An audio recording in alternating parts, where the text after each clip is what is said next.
Thank you. Bismillahir-Rahmanir-Rahim.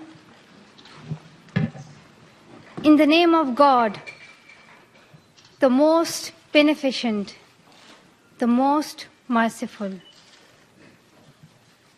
Honorable UN Secretary General, Mr. Ban Ki-moon, respected President General Assembly, Vok Yaramich, Honorable UN Envoy for Global Education, Mr. Gordon Brown, respected elders, and my dear brothers and sisters, Assalamu alaikum. Thank you. Today, it is an honor for me to be speaking again after a long time. Being here with such honorable people is a great moment in my life. And it's an honor for me that today I'm wearing a shawl of Benazir Bhutto Shaheed. I don't know where to begin my speech. I don't know what people would be expecting me to say. But first of all, thank you to God, for whom we all are equal. And thank you to every person who has prayed for my fast recovery and a new life. I cannot believe how much love people have shown me. I have received thousands of good wish cards and gifts from all over the world. Thank you to all of them. Thank you to the children whose innocent words encouraged me. Thank you to my elders whose prayers strengthened me.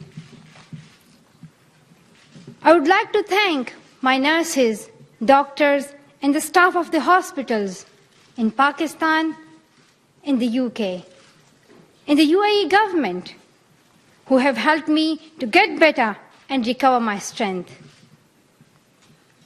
I fully support Mr. Ban Ki-moon, the Secretary General, in his Global Education First initiative, and the work of the UN Special Envoy, Mr. Gordon Brown, and the respected President General Assembly, Vok Yaramich. I thank all of them for their leadership that they continue to give. They continue to inspire all of us to action. Dear brothers and sisters, do remember one thing. Malala Day is not my day. Today is the day of every woman, every boy, and every girl who have raised their voice for their rights. There are hundreds of human rights activists and social workers who are not only speaking for their rights, but who are struggling to achieve their goal of peace, education, and equality.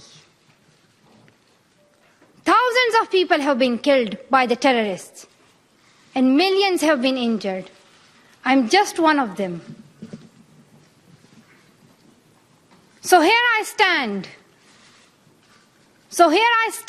One girl among many. I speak not for myself, but for those without voice can be heard. Those who have fought for their rights. Their right to live in peace. Their right to be treated with dignity. Their right to equality of opportunity. Their right to be educated. Dear friends,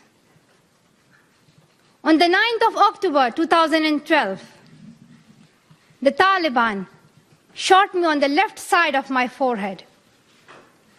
They shot my friends too. They thought that the bullet would silence us. but they failed. And out of that silence came thousands of voices. The terrorists thought that they would change my aims and stop my ambitions. But nothing changed in my life except this. Weakness, fear, and hopelessness died. Strength, power, and courage was born.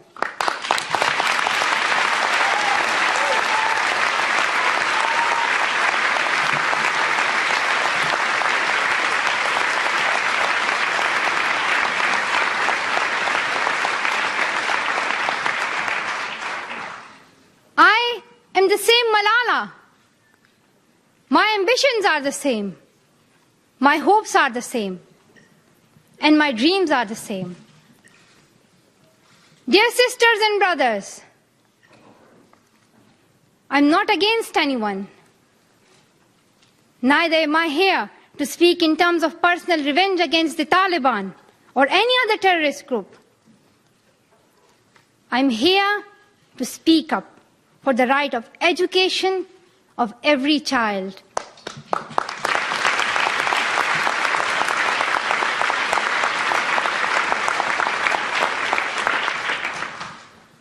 I want education for the sons and daughters of the Taliban and all the terrorists and extremists. I do not even hate the Talib who shot me. Even if there is a gun in my hand and he stands in front of me, I would not shoot him. This is the compassion that I have learned from Muhammad, the Prophet of Mercy, and Jesus Christ and Lord Buddha. This is the legacy of change that I have inherited from Martin Luther King, Nelson Mandela, and Muhammad Ali Jinnah. This is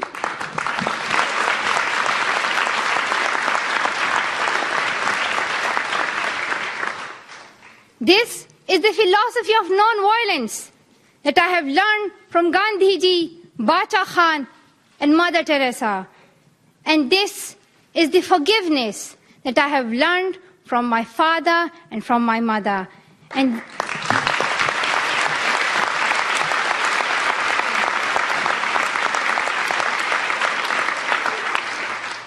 this is what my soul is telling me. Be peaceful and love everyone. Dear sisters and brothers,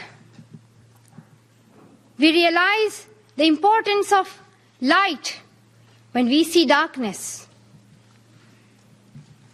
We realize the importance of our voice when we are silenced.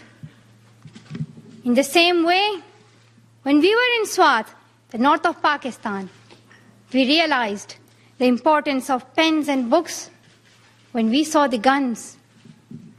The wise saying, "The pen is mightier than sword," was true.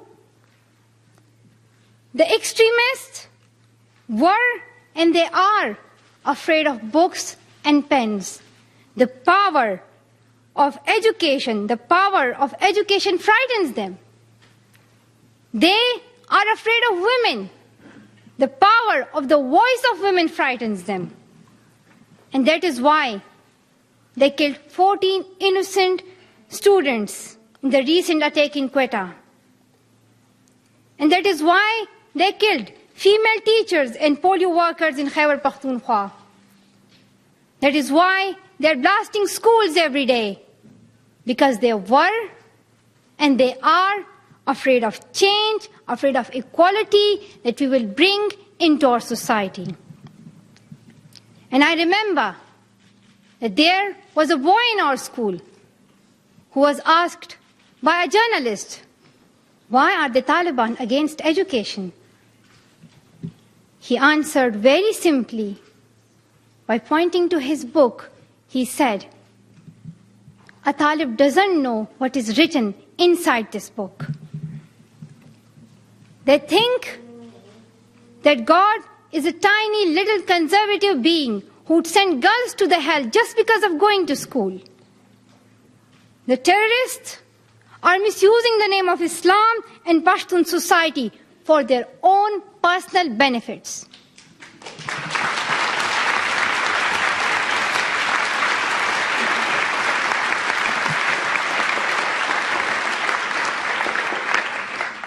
Pakistan is a peace-loving democratic country.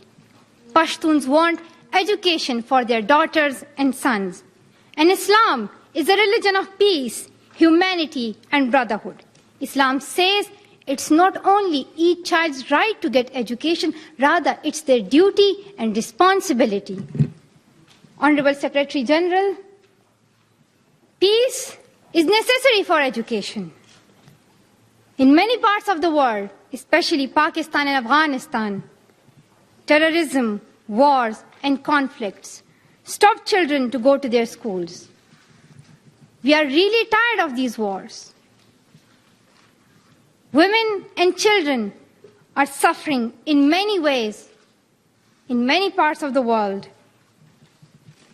In India, innocent and poor children are victims of child labor. Many schools have been destroyed in Nigeria.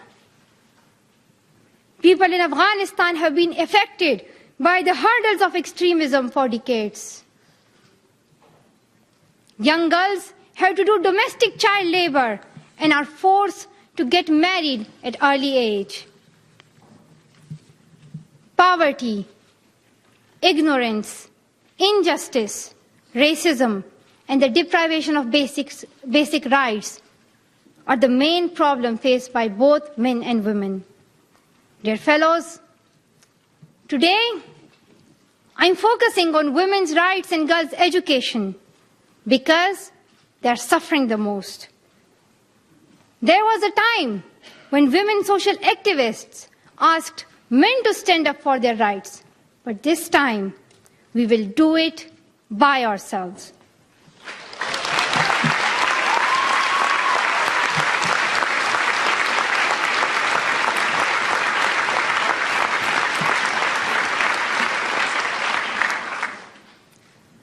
I'm not telling men to step away from speaking for women's rights. Rather, I'm focusing on women to be independent, to fight for themselves. So, dear sisters and brothers, now it's time to speak up. So today, we call upon the world leaders to change their strategic policies in favor of peace and prosperity. We call upon the world leaders that all the peace deals must protect women's and children's rights. A deal that goes against the rights of women is unacceptable.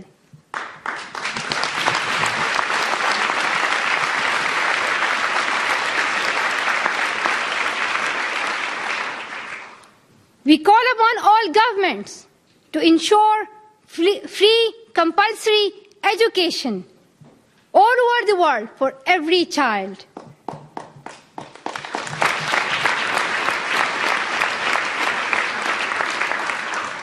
We call upon all the governments to fight against terrorism and violence, to protect children from brutality and harm. We call upon the developed nations to support the expansion of educational opportunities for girls in the developing world. We call upon all the communities to be tolerant, to reject prejudice based on caste, creed, sect, color, religion, or gender, to ensure freedom and equality for women so that they can flourish. We cannot all succeed when half of us are held back. We call upon our sisters around the world to be brave, to embrace the strength within themselves and realize their full potential.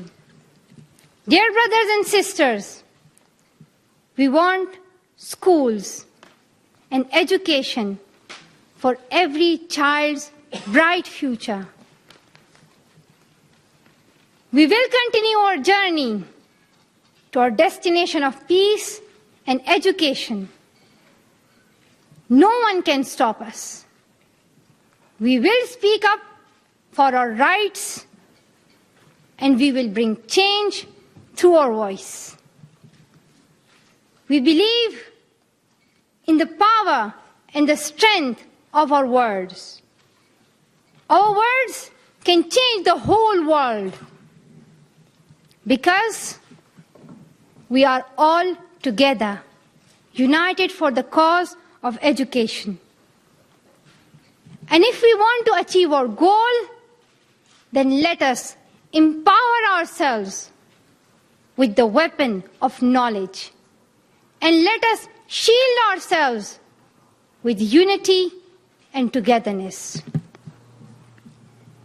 Dear brothers and sisters, we must not forget that millions of people are suffering from poverty, injustice, and ignorance.